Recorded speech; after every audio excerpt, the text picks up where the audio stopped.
umugwi wa Diamant ngoba mu gihugu cyacu cyiza cy'u Burundi neza na neza ku kibuga c'indege citiriwe Melchior Ndadaye.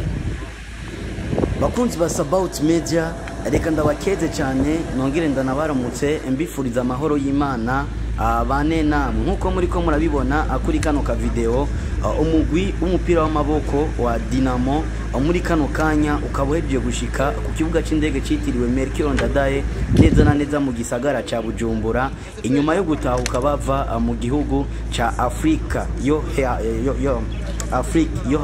hepfo neza na neza mu rukino bari bagiyemo, aho ubona neza yuko ari umugwi wari wariteguriye urugamba, ari umugwi wari wariteguriye urukino neza nubwo satani atigendera. Novuga ati amashi menshi cyane canke dukeze cyane uno mugwi wa Dinamo, aho ubona neza yuko wagerageje guhagararira Uburundi ndetse utashoboye gushima yuko ibendera ry'igihugu rishobora kumanurwa hirya no hino mu makungu, kandi mu byo biyemeje ari kubona ibendera ry'igihugu cyacu ciza cy'u Burundi ririko rirahungabana hirya no hino mu makungu. Uti bimeze gute rero umugwi Dinamo? Tubibutse neza yuko umaze imyaka kuva mu 68 umugwi Dinamo uri kurakina urukino rw'umupira w'amaboko benshi bakunze kwita basket. Uno mugwi kuva muri ico gihe numugwi wamwe wifashe cyane, ndetse n'umugwi wamye urimo abasore bahabona kandi bafise ubumenyi habo bwo mwishure, bafise akarangamutima k'igihugu cabo, ndetse abasore b'ingyamunyu ubona neza na neza yuko bari tayari kupambanira igihugu cabo ciza cy'u Burundi. Tubibutse neza yuko uno mugwi Dinamo ari umwe mu mugwi wagiriwe amahirwe yo gushika muri iryo higanwa, kubera ko hari imigwi myinshi itagiriwe amahirwe yo gushika muri ico kibanza, aho imigwi myinshi ubona neza yuko yashoboye kuvamo ndetse ntiyaronka amahirwe yo gushika muri ico kibanza Dinamo yashoboye gushikamo.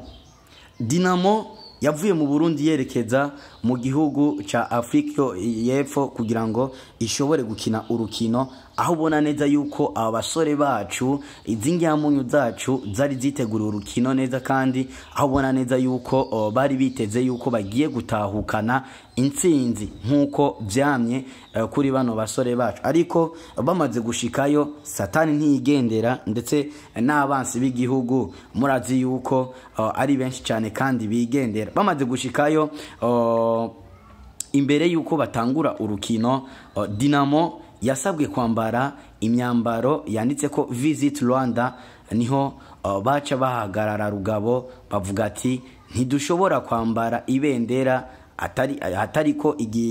atari igihugu cacu ciza cy'u Burundi. Ciza nuko moturabira inyambaro iriko ibendera rigaragaza abo turibo.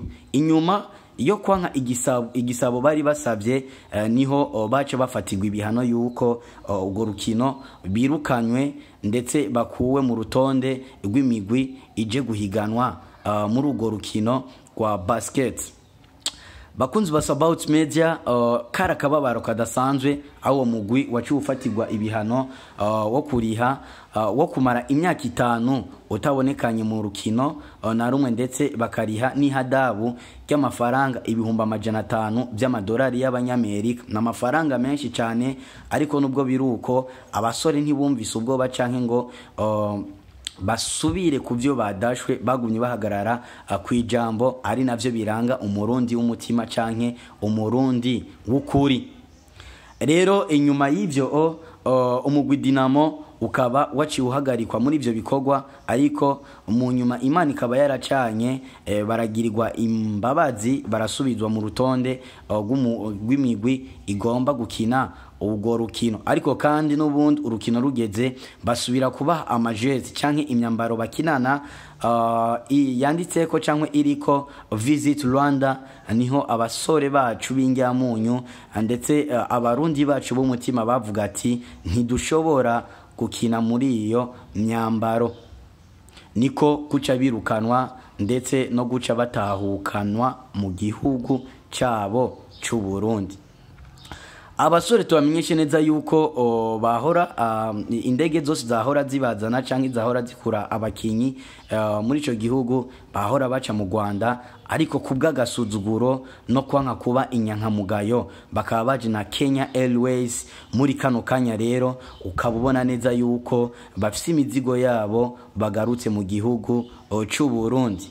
Muriko murabibona kuri kano ka video, barababaye kubera ko bari biteze intsinzi idasanzwe, kubera ko bari biteze gutahukana agashimwe kadasanzwe, kubera ko bari biteze kuduza canke kwerekana ishusho y'u Burundi abantu benshi batadi canke bibutse abadushidikanya yuko mu Burundi gwita, ariko bavuyeyo berekanye yuko mu Burundi abafise akaranga mutima bagihari.